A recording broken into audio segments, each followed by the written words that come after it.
We are literally only a couple of weeks away from Apple's September event where they'll be releasing their iPhone 13 lineup alongside a few other very important products, and from all the research I've done over the past couple of months, I seriously think this is going to be the best September event in years based on some brand new leaks that confirm just how good these new updates will be. But before I get into those products like the iPhone 13, the Apple Watch Series 7, the AirPods 3, and a couple of exciting iPad updates, I want to quickly give a huge shout out to the sponsor of this video, Squarespace. If you've been thinking about making your own website, Squarespace is seriously the best way to go. You can build a great looking website like we did with literally no web making experience. It doesn't matter if you want a portfolio, a blog, e-commerce, or anything else. You simply choose a template, customize blocks of text and images, and then easily move them around. It's incredibly simple, affordable, and ours have been running flawlessly for over 3 years, bringing in lots of traffic thanks to its built-in SEO tools. Start your free 2-week trial with no credit card required by going to squarespace.com/maxtech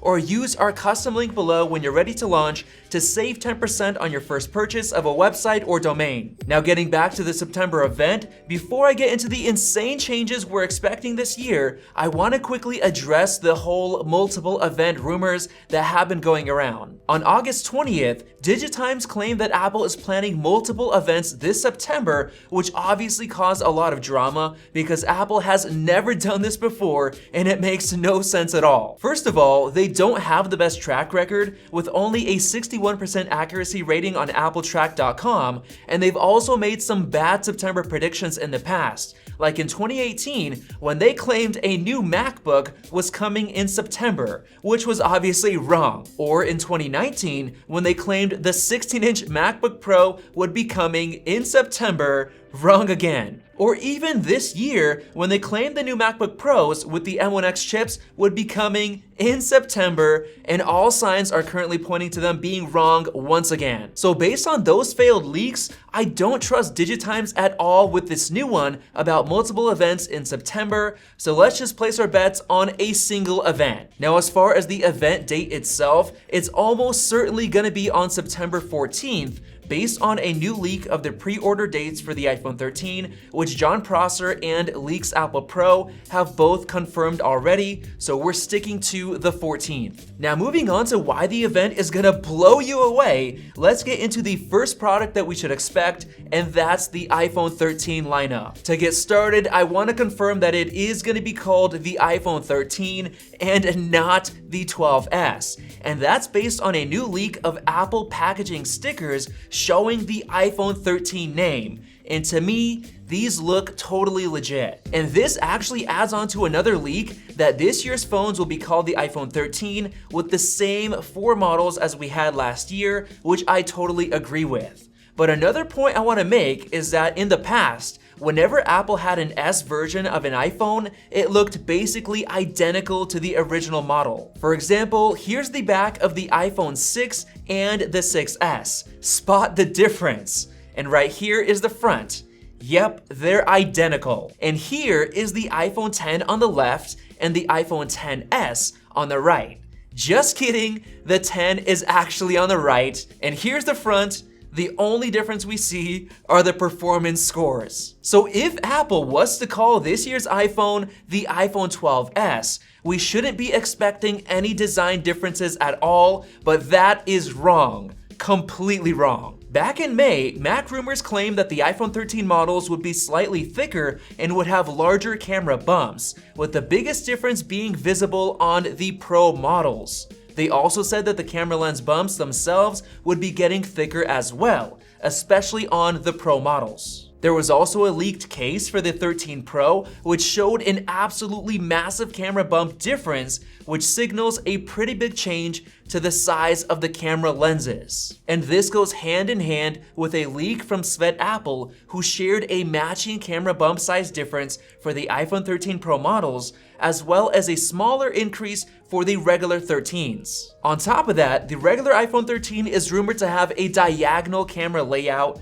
which means Apple is trying hard to make both the front and the back look different compared to the 12, signaling a new iPhone 13 name. Jon Prosser also claimed to have received the actual CAD files for the iPhone 13 models, and those already showed the new larger camera bumps on the Pro models and diagonal camera layout on the regular 13s. And then going all the way back to January, DigiTimes actually claimed that Apple would be giving the iPhone 13 a smaller notch, and the way they would do this is by completely redesigning the Face ID sensor system to pack more sensors into one, similar to how the LiDAR scanner works on the rear. And then a couple of months later, new images were released showing the actual cover glass with the redesigned notch being much smaller, with the biggest change being the speaker grill moving to the top of the phone right underneath the frame. Jon Prosser recently confirmed the new Face ID system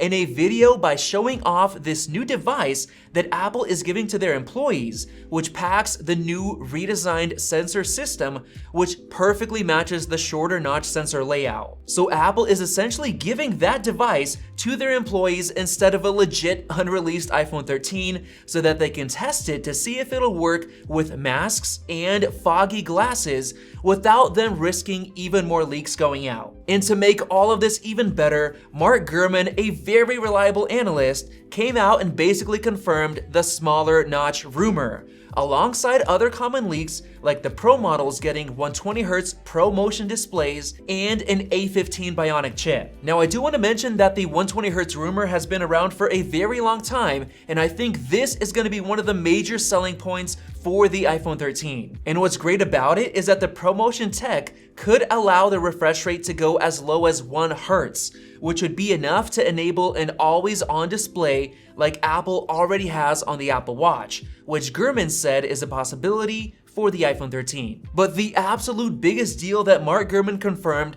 was that the Pro models will be coming with a new portrait mode video feature, which would be called cinematic video, giving a nice blur to the background in video recording in real time. That right there is going to be a revolutionary feature that will make everyone go crazy about the iPhone 13, and in my opinion, it's gonna work by using a second generation LiDAR scanner, which will be exclusive to the Pro models. So as you can tell, there are obviously enough external design changes that Apple can easily name it the iPhone 13, especially since Apple is expecting to sell massive amounts of them based on Apple ordering over 100 million A15 chips, as well as them outsourcing production for more suppliers like Luxshare and having Foxconn hire an additional 200,000 workers to keep up with iPhone 13 demand. Now, before we get into the crazy Apple Watch Series 7 leaks and rumors, let me just blast through a bunch of other iPhone 13 leaks that I totally agree with. The 13 Pro models are expected to get improved ultra-wide cameras with autofocus. The whole 13 lineup should be getting larger wireless charging coils, stronger MagSafe magnets, bigger batteries across the board, support for 25-watt fast charging, faster millimeter wave 5G speeds due to Apple using the new Snapdragon X60 modem, Wi-Fi 6E support, which uses the new 6 GHz band, and much more. Now, the only issue is that there are rumors that Apple is increasing the price of the iPhone 13 because TSMC, their main chip supplier, has just raised chip prices by up to 20% for older chip designs and 3 to 10% for their 7nm or smaller designs, which modern iPhones use. But in my opinion, I don't think that this will impact the iPhone 13 prices because Apple has already ordered all of those chips before the price hike is happening, which is only supposed to go into effect in January. So the only reason that Apple would raise the prices on the iPhone 13 lineup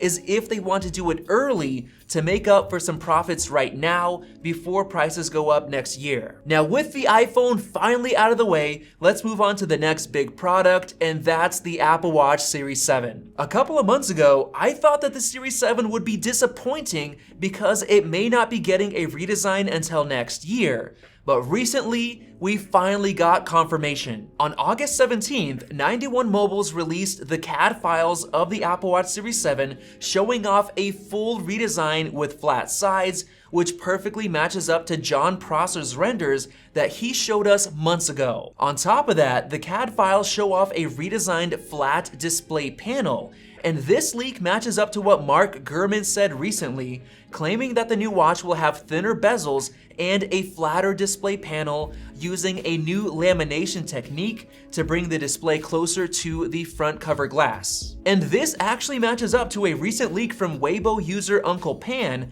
claiming that the new Series 7 will come in larger 41 and 45mm sizes, which will make the bezels thinner, like Mark Gurman already mentioned. And within the comments on that leak, a Weibo user claimed that Apple needs to make the display perfectly flat because they will be using ceramic crystal glass like they're currently already using in the iPhone 12, and that makes perfect sense. And going even further, Dan Rue on Twitter confirmed that there will be a new 45mm display size by showing off a Weibo leak of a leather Apple Watch band with 45mm printed on it, which looks legit. And on top of that, Twitter user Majin Buu showed us a leaked image of a 41mm watch braided solo loop watch band and a size of 2, and he says that the bands have started mass production. So I did a little digging and I compared that 41mm text to the text on a current braided solo loop, and it seemed to perfectly match up. So I think that leaked image of the 41mm band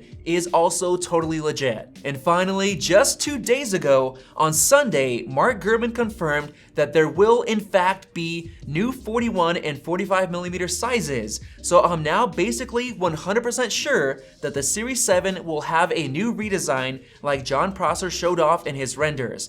And this is going to be a huge deal because the exterior shape of the Apple Watch has never changed before, so this alone is going to cause a huge wave of upgrades. Mark Gurman also mentioned that we'll have new watch faces to take advantage of the larger displays, including an updated infographic modular face. We'll probably also see this world timer watch face, which was leaked back in June, and it looks amazing in my opinion. And beyond that, we can also expect new features like updated ultra-wideband technology and a faster S7 chip, which will be based on TSMC's 5nm process, and a new double-sided packing technology to save space. And it might even get an upgrade to 2 gigs of RAM. There's also a chance that the display will be using brand new micro LED technology, which has been rumored for years now, but I honestly feel like that would be giving us way too much in one update, so maybe Apple's gonna hold off for another year on the micro LED display. The Series 7 is also rumored to be getting a larger battery and a switch to the more efficient Wi-Fi 6E and potentially Bluetooth 5.2, which will give the watch much better battery life and potentially allow Apple to add 5G connectivity this year, but maybe not yet. And with that said, this is probably going to be the best time to buy an Apple Watch basically ever, especially if you care about resale value, and it's all going to be due to the brand new design. Now moving on to the next product on the list, we have the AirPods 3, which are expected to be revealed alongside the iPhone 13 at the September event. And this is big because everyone from Dylan DKT on Twitter, Digitimes through a report last month, Ming-Chi Kuo from multiple reports, Mark Gurman from various reports, and supply chain details like mass production of AirPods 3 beginning and leaked launch dates pointing to the AirPods 3 releasing this fall at the September event, so it's pretty much a sure thing at this point. Now as far as the features, we're not really expecting much other than a new design that looks similar to the AirPods Pro, but most likely without a sealed design, which means that they will not have noise cancellation at all. I personally expect them to be priced somewhere around $199, putting them right between Apple's Beats Studio Buds for $150 and the AirPods Pro for $250. And I also think that Apple is going to be selling a ton of them because there are many people who are still using the original AirPods like myself or the AirPods 2, and they're probably looking to upgrade soon. alongside all the new customers who will finally cave in and buy AirPods. Now moving on to the iPad updates, we're expecting both the iPad 9 and the iPad mini 6 to get revealed at the event, so let's start with the basic iPad. According to Mark Gurman, it's gonna be a very small update, with the main difference being a thinner design, which will most likely come from Apple finally giving it a laminated display, which will improve the contrast, colors, and get rid of that annoying gap between the display and the cover glass. On top of that, Mark also mentioned that it will be getting a more powerful processor, which will almost 100% be the A13 Bionic chip. But other than that, I'm personally not expecting anything else, with the display probably sticking to the same 10.2 inches with a possible price bump up to $349, but it might just stick to the same $329 price. Who knows? And finally, the iPad mini 6 is expected to get a full redesign like the renders that Jon Prosser showed off a couple of months back, with Apple giving it the same design as the iPad Air, including a Touch ID power button, an edge-to-edge display, and magnetic Apple Pencil wireless charging on the side. And in my opinion, it's gonna be sticking to the same A14 Bionic chip, but there is a chance that it's gonna get upgraded to the A15. And at this point, I don't think that it's gonna get a mini LED display, at least according to the display analyst Ross Young. And in terms of the pricing, it'll most likely cost between $449 and $499 for the base model with 64 gigs of storage. So there you guys have it. Those are all the products that I'm expecting at Apple's September event here in just a couple of weeks. If you enjoyed this video, definitely click the circle button to subscribe for more videos like this one. Watch one of those two right over there. Thanks for watching, and we'll see you in the next video.